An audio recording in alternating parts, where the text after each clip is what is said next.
with the new ownership, what is that even going to mean? What's that going to entail moving forward?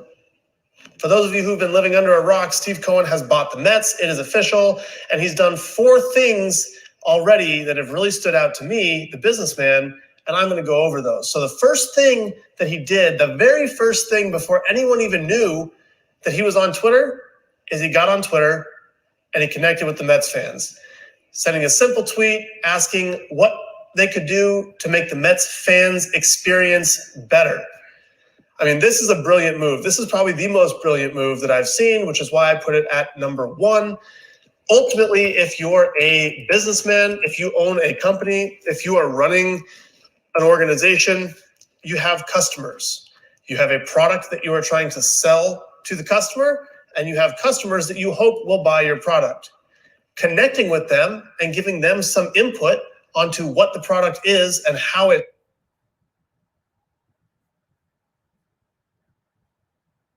Yo, what up, what up, what up? Can you guys hear me? Can anyone hear me? Please give me a 1 or something if you can hear me. Let me know if you can hear me now. Can you guys hear me? Can you guys respond? Please let me know if you can hear me. Yo, yo, yo, yo. Let me know if you can hear me. Guys, you hear me now? So I'm just going to play a little bit from your boy. Shaped and how it's presented and what they want more of and what they want less of is a brilliant move. It's a very simple one. It's something that almost all companies do. It's something that Apple does. It's something that Toyota does. Every company that you know, every product that you buy, they do some sort of customer research, market research. They interact with their customers. They send out emails and they realize, okay, well, this type of email didn't get read as much as this type of email. All right, we know something about our customers. I mean, Facebook is famous for doing this. They collect all of this data. Same thing with Twitter and these big, Google, these really big tech companies. They collect all this data on their users, on their customers, and then they're able to sell that to people who want to advertise so that the people who are advertising know what kind of customer they're reaching and they know more about their customers. So this is all just very obvious stuff. Unfortunately, in baseball, this doesn't happen very often. I mean, when's the last time that you can think of that you had an owner on Twitter asking the fans, his customers, what they want? What more do they want? How can the experience be better? What can we do at the ballpark? Fair use, what can we do as an ownership group to make you guys happier, to make you more involved in the Mets, to bring you in and form this group, this tight-knit family type feeling group? So that's the first thing that he did. He got on Twitter and he connected directly with the fans. It generated a ton of buzz. That's fantastic marketing, first off. Created a ton of buzz, as if the sale itself wasn't creating enough buzz around the Mets. Now you got the owner of the Mets on Twitter talking to fans on Twitter. I mean, that's pretty cool. That's a great bit of marketing from a business standpoint. Also, you're learning from your fans. You're interacting with them and you're learning kind of what they want and what they feel. Now, Cohen was a Mets fan, so he has his own opinions on the Mets over the course of his life. I mean, he's stated he's always been a Mets.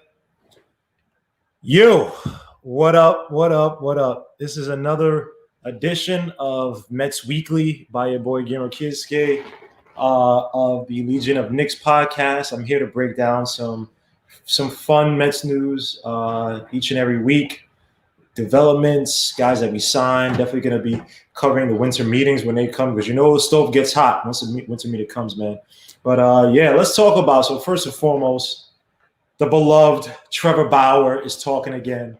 And this time, obviously, he has his podcast or his YouTube channel. I don't know what it is exactly. But this interview was actually, I think, today. So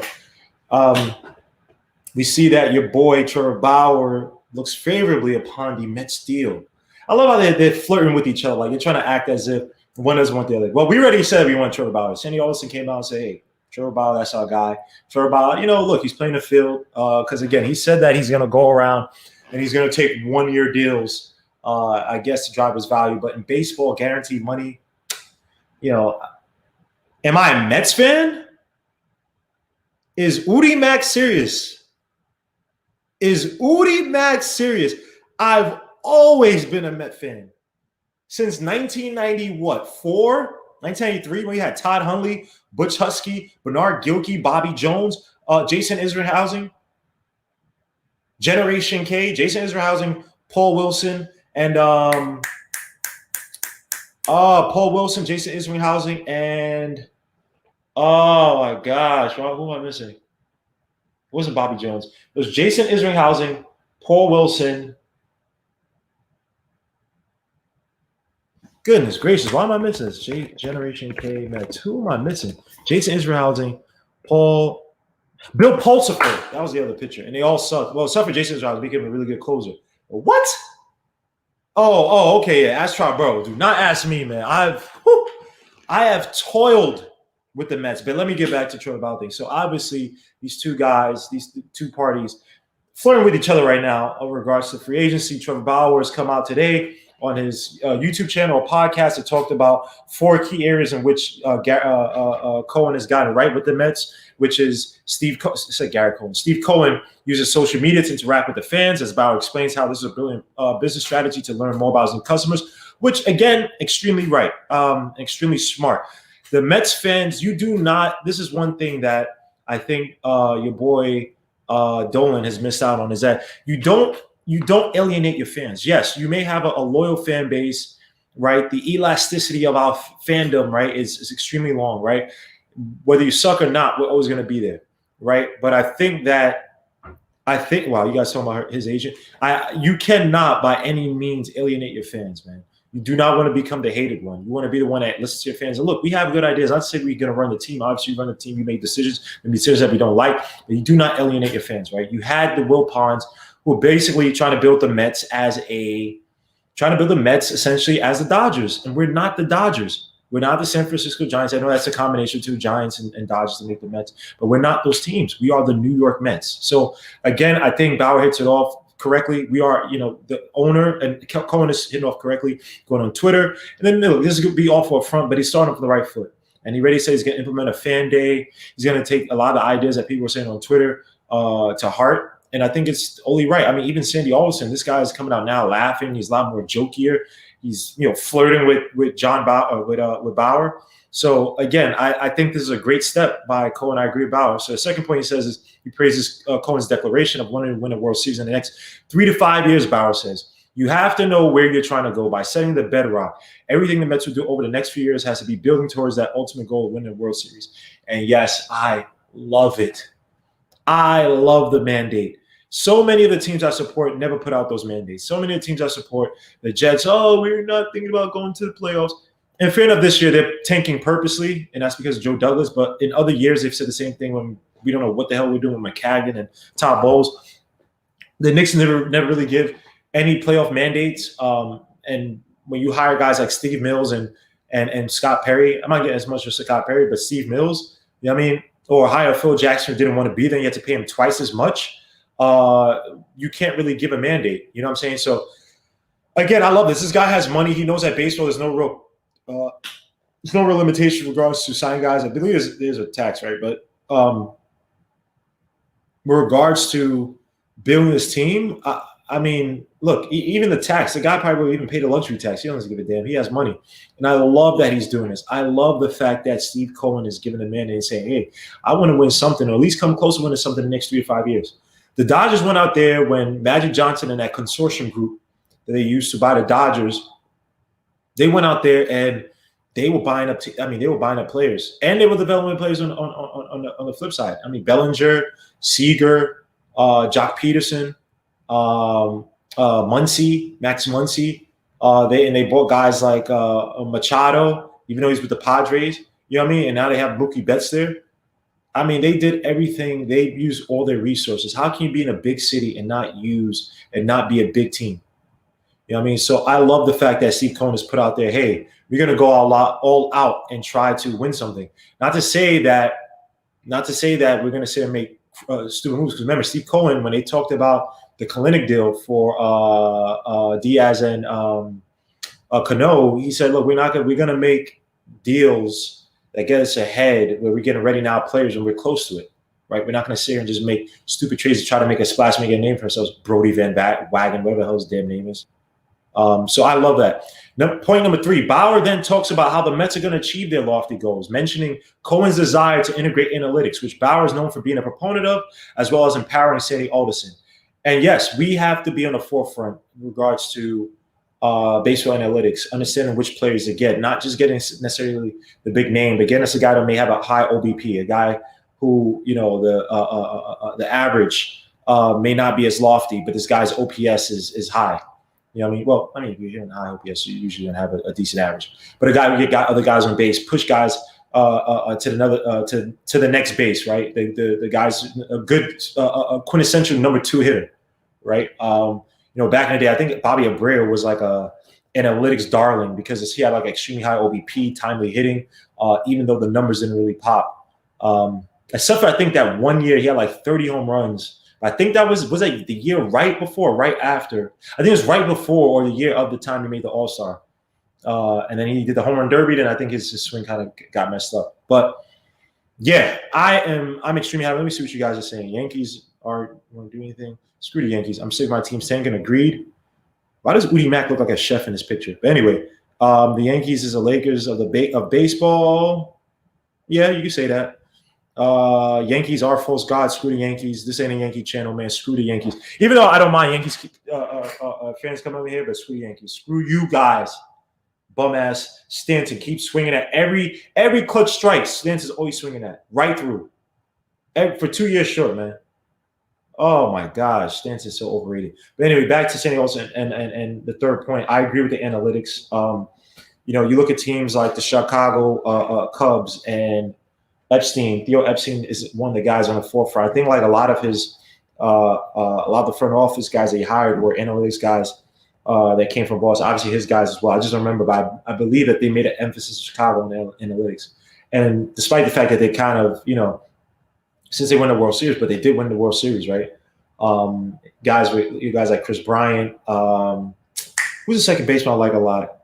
Oh, the short guy, the one that damn, what is this guy's name? Why am I the beast? This guy's an absolute beast. Why am I Cubs roster? So they had Javier Baez. Why I can't remember this dude's name? That's crazy. Anthony Rizzo.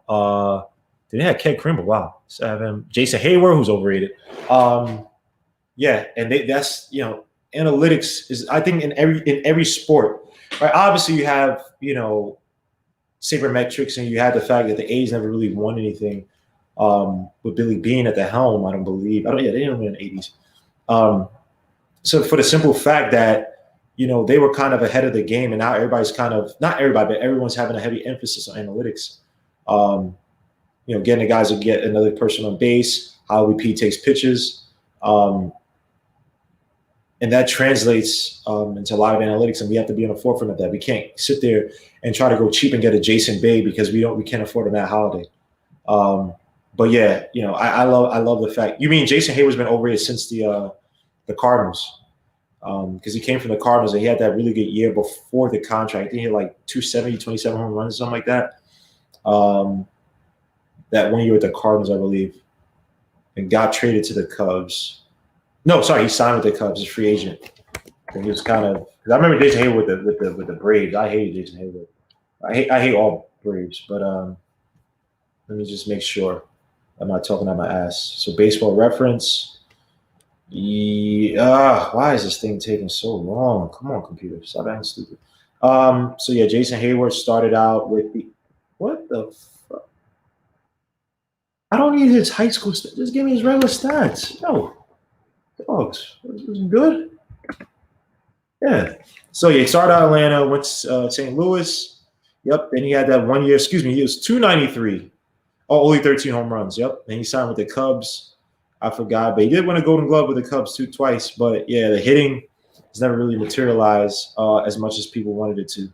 Even though last year he had 251, 62 RBIs, 21 home runs. Yeah, OPS of 772. So yeah, he's overrated as hell. But back to Trevor Bauer. Finally, Bauer believes that Cohen is setting himself and the Mets apart from his main competitor in the market. That's the Yankees. Now, obviously, Bauer has an issue with the Yankees because also Garrett Cole is there. And I don't think a guy who a guy as free-spirited as Trevor Bauer. I don't see a guy like Trevor Bauer going over to the Yankees. I know even if they offer the most money, but they have so many big contracts, or they have a few big contracts, right, on that team. And Yankees, let's be honest, that's a sterilized team, man. You can't have a beard, you really can't have a personality. And you got a guy in Garrett Cole who back in the day, him and Trevor Bauer were teammates in college, and he came at Trevor Bauer saying that he didn't like his work ethic and all that stuff. And look, for a guy like Trevor Bauer, he probably didn't have a good work ethic. He just probably had a really good skill. And maybe that work ethic kind of got better in MLB. But Trevor Bauer is one of those guys, I think he kind of wears his heart close to his sleeve, and he's probably like, F him, who the hell are you? And, for a guy who this year, I mean, he had a ridiculous year this year. Obviously won the Cy Young Award this year. I told my boy DeGrom was going to win them, but when you're pitching, when you're throwing, I mean, this season he went 5-4, whatever's a bubble, wins and losses don't really mean crap. But 1.73 ERA. The kid in 11 games pitched this season. Wow. In 11 games started. He had 100 strikeouts. Wow. And he had how many innings pitched? Let me see how many innings pitched. He had an ERA of 1.73. Why is this thing not working? Pitched 73 innings. Wow. So 73, 100 divided by 73. So it's 1.37 strikeouts per inning. That's pretty damn good. Damn, that's damn good, man. And he had a whip of 0.795. We need Trevor Bauer. Trevor, stop playing around. You don't want to go to Yankees. You know you want to play for Steve Cohen. You know you want to play for owners going to allow you to talk your ish, have your platform, say what you want, be critical, whatever, as long as it's not detrimental to the team. You know you want to come to the Mets. You know you don't want to sign some stupid 1 year, $35 million deal. And if you get hurt, there's no security. You make it $35 million. There's no security for the next few years. I mean, come to the Mets. Stop playing around. You don't want to go to some small market team. The Mets are perfect for you. You don't want to go to the Yankees. You don't want to go to the Dodgers already won. They don't really need you. You want to come to the Mets. You, DeGrom, Syndergaard, Stroman. And now they're talking about some other pitchers. They're talking about Charlie Morton. I'm going to get to that a little bit later. They're talking about Jake Odorizzi. And they're talking about somebody else. Just escaped me. But you know you don't want to do that. So come home to the Mets. Come to your home. Come to the place that was always meant for you. Come here and dominate. You, DeGrom, Syndergaard, Stroman, and David Peterson. And obviously, we have to ease back in Syndergaard. But you're going to sit here and tell me you wouldn't want that, bro? Come on, Trevor Bauer. Stop playing around, man. Let's stop these games, man. Come home. It's okay. Come on. Yeah, let's go. That dude. Oots. 1.37. Let me see what my boy DeGrom got. You know DeGrom's my favorite pitcher. Man. That's the only Mets jersey I got. Let's see, innings pitch. My son DeGrom killing too. My son DeGrom kills too. 104 innings pitched, 68. DeGrom is better at 1.53. But who's counting? Yo, bro, come on, man. Stop playing around. And he got a whip of 0.956, which is not as good as yours this year. But DeGrom's been doing it for the past few years. He hasn't had a whip over 1 since 2017. Stop playing, Trevor. Come home. Give Trevor a 9-year deal, 25 to 30 million. You know what I mean? Come home and be an ace. DeGrom has not had an ace to play alongside him. As much as I like Syndergaard is a good player, has good stuff. But he's been a little bit inconsistent. Has a great fastball, but needs to also learn how to throw his slider for strikes. Excuse me. But come home. Stop playing games. It's okay. We got it. Come home, Trevor Bauer. But to the next, dude. And they're talking about possibly getting a Charlie Morton or but stop playing games. Let me say what up to my sports catcher. Guys, what up, sports catcher? How you guys doing? Why isn't my thing showing up? Here it is. Salute to everybody here on Sportscaster, man. Guys, what up, Sportscaster? How you guys doing? Sorry about that. Salute to everybody here. Charlie B is hating as usual. Uncle Freezy, what up? Charlie B, come over to the YouTube, man, so you get schooled, man. But yeah, so we're gonna go over to Marcell Ozuna. Now, Marcell Ozuna, the Mets are allegedly, or rumored. Let me say that. Allegedly sounds like he's in a court case.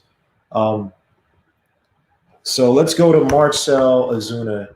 Allegedly, the Mets are in for him. This is a guy who can mash. Has played on the. Did he play on the Braves one year? Yes, he did play on the Braves. He played in the Braves this year. My bad.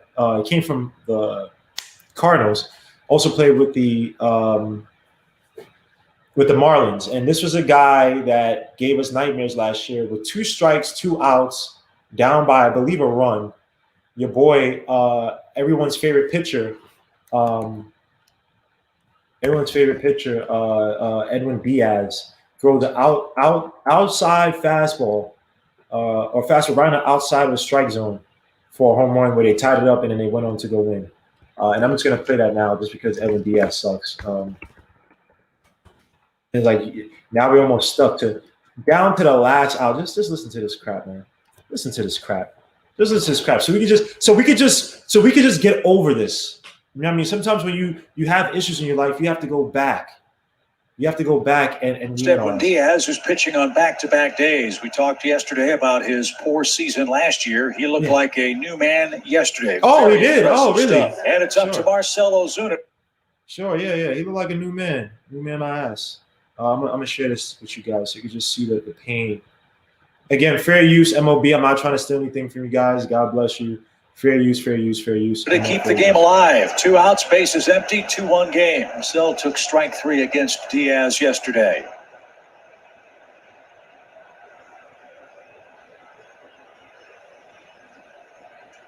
All right, let me just fast forward a little bit through these dead parts. All right.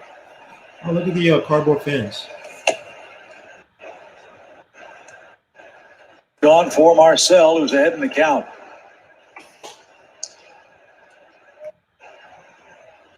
No doubles. Alonso well off the line at first. The only Brave to touch the plate today. Would love a chance in the 9th. Don't tell me this was a DeGrom pitch game too, man. Because that score 2-1 is a classic DeGrom type of game, man. Made him throw a strike, and he did. Strike. Look at that slider. So he's battled back. Look at that slider. Can this guy use his freaking slider effectively, man? Ozuna and Diaz in the 9th. Pretty gutsy pitch there. Look at that slider, man. Look at this. Sex. On the black. Absolute sex. I guess, as they say, if you threw a 3-1, you got to can't throw that for. Right? Yo, man. This dude gets some pitch. The pitch. He is hit in the air toward right. Pretty deep. Look at your boy. To the wall. We're tied. It's a home run. Look at him smiling. The Braves down to their last strike. Get a lightning bolt from Marcell Ozuna. Stir it up, Marcell. We're tied at 2 apiece. This dude's face just makes. I just want to just rip his face off, man. Oh my gosh, he gets on my freaking nerves, man. I can't stand Edwin Diaz, man. Because I'm telling you, 2 years ago, 2019, we had a chance to go to the playoffs, man. And this guy blew us. He blew enough saves that I think it took out the wind out of the Mets for us to make a run. Still remember the time where we played the Dodgers and Alonso hit a big 2-run or 3-run home run to make it 8-5. I think it was a 2-run home run. As you can see here, man. Diaz, I can't stand that dude. So the Mets, yes, so it says from New York Post that our primary focus is going to be on pitching, catching, center field. Marcell Ozuna, who just turned 30, is a free agent. I believe he hit. He might be looking for a big payday. I think he usually plays the corners. I might be wrong, but I remember him playing left field, at least for the Marlins. He's not really a center fielder per se. That is a position of need. And he did hit. Sorry, guys, just trying to get to Baseball Reference. So obviously you see from here, 338 batting average. That OPS is sexy as hell. OPS of 1067. OBP of 431 plus the slugging percentage of 636. Had 60 strikeouts in 228 at bats. He had about 18 home runs, which is lower, but I'm not taking it back. Obviously, it's low because of the bubble. This is a guy who's been for a few years has hit over 23 home runs. Had his best year in Miami, where he hit 37 home runs, 124 RBIs, 312 average for 924 OPS. But Marcell Ozuna is a free swinger. But he can make contact. He can drive the ball. He is a guy I'll definitely look at if we're convinced he could play center field. Now, I don't think that he played much center field. I believe he played the corner. So again, that's an issue. And the money I'd be looking at, he signed that, I believe it was a 1-year deal with the Braves for like 18 or 20 million or whatever it was. So for a guy who's hitting like that in his 30s, he's looking for a big payday. Unfortunately, it might not be for us. Now let's read the article because if he can't play center, it's going to be kind of tough to justify because I don't want to move. I'm not moving O'Neal, and I'm not moving Conforto. Conforto, I think that you re-signed Conforto. So the other place would be the center. But let's see. Can't be, because he slashed 306 against lefty pitching. Wow. And his 294. Yeah, this dude is an absolute beast. Wow. He went 6th overall in the NL MVP voting. He spent most of his time at DH. So he played mostly left and right field. Yep, he didn't play really any play in the center. Now, it's going to be interesting because with our DH, you're going to have either Pete Alonso or your boy Dom Smith. Now, hopefully they implement it long term because I don't want to give up either. But yeah, it will be interesting to see how they approach this. Do you put him at left? I mean, if you put him in left, that means obviously J.D. Davis is gone. You train J.D. Davis for your boy Francisco Lindor, and you put McNeil at third.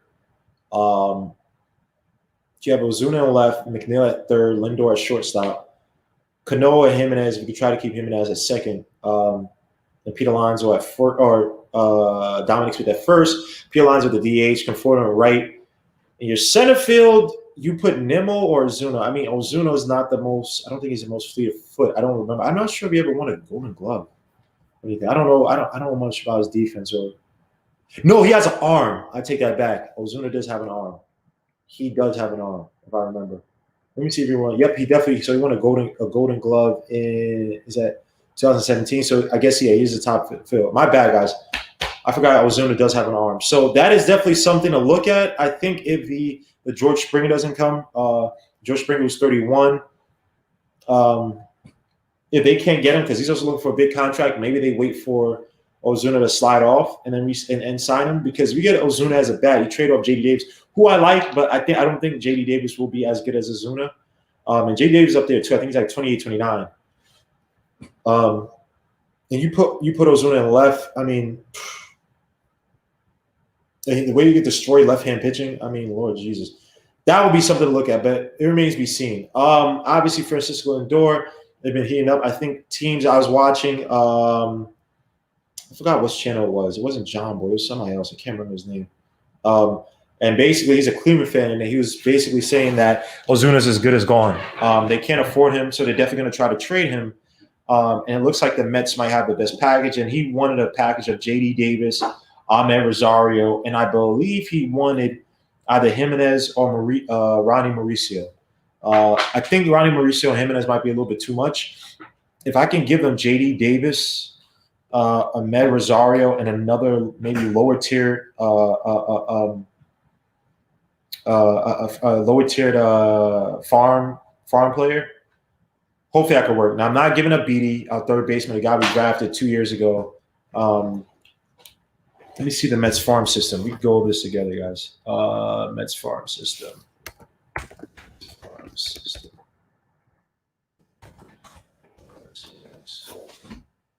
Ryan Mauricio, David Peterson just got the call up. So you got Ryan Mauricio, Brett Batty. What's it, Beatty? Somebody's got Francisco Alvarez supposed to be our catcher for the future. Mark Vientos. Hasn't he been there for a while, Mark Vientos? What's his age? Oh, he's only age 20? Wow, I could have sworn I heard about this dude for a while. Guess not.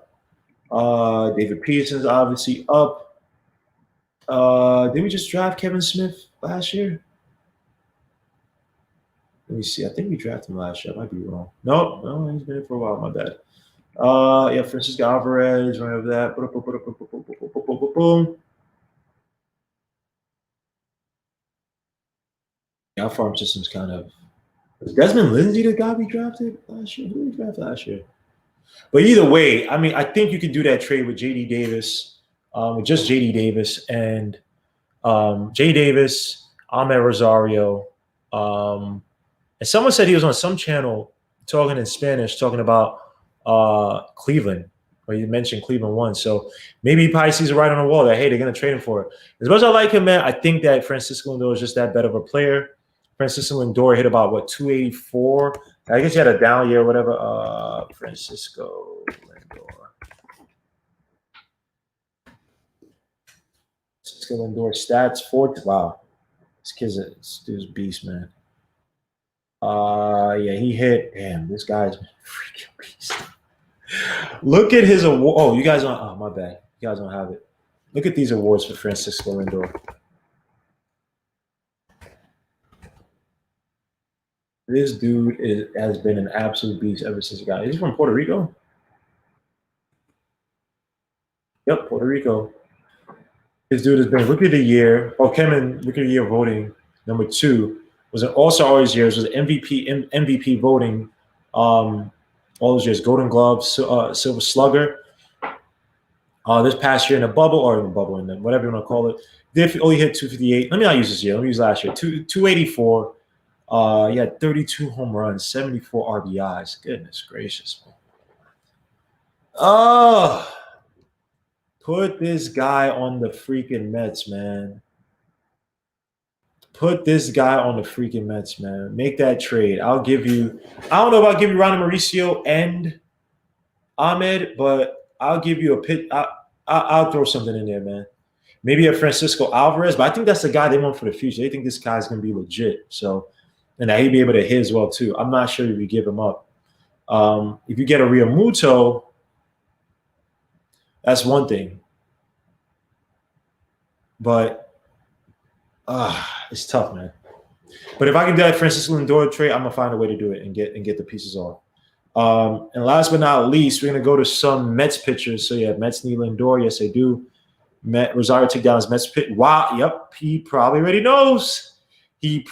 already knows. Wow, let's see this. Let's see if there's been any story in this. I have not heard of this. I'm a Rosario Mets Instagram. Yeah, he probably sees it right on the wall. Oh, no. Oh, no. Oh, no. So as we head into this upcoming season, one of the biggest questions around the New York Mets is who their starting shortstop will be on opening day. While rumors are swirling the potential Francisco Lindor deal between the Mets and the Cleveland Indians potentially occurring this offseason, the Mets also have 2 solid internal options: Ahmed Rosario and Andres Gimenez, who will stay in house at the shortstop position. Another interesting tidbit regarding the situation includes SNY posted a social media graphic on Thursday with a quote from new owner Steve Cohen, which states, "You build champions, you don't buy them, and we have a great corners team." What makes this potential drama surrounding this graphic riveting is the fact that SNY graphic includes many of the Mets' hometown stars, but excludes Rosario. Yet the graphic includes the fellow young Andres Gimenez. So that might mean we have something in the works already to get Francisco Lindor to the Mets. They said they want McNeil. They can F themselves. I'm not giving up McNeil and JD Davis and what's name for Francisco Lindor. Damn, that is grimy though. So we'll see. We will see. That's definitely an interesting development. And by the way, guys, I'm gonna start doing some more videos throughout the day where I just do like a little nice little tidbit or a clip or whatever, and then edit a little bit and put some stuff into it. Maybe 5-10 minutes and just go over some news, whatever. I'll play some corny music, whatever. So look out for that. And again, guys, thank you guys for all being here. 5 people in here. I don't give a damn. You guys are diehard Met fans. I don't mind talking to you guys all day about this, man. I love this. And last but not least, I believe the Mets were going after Jacob Drizzy and a few other players. Let's see.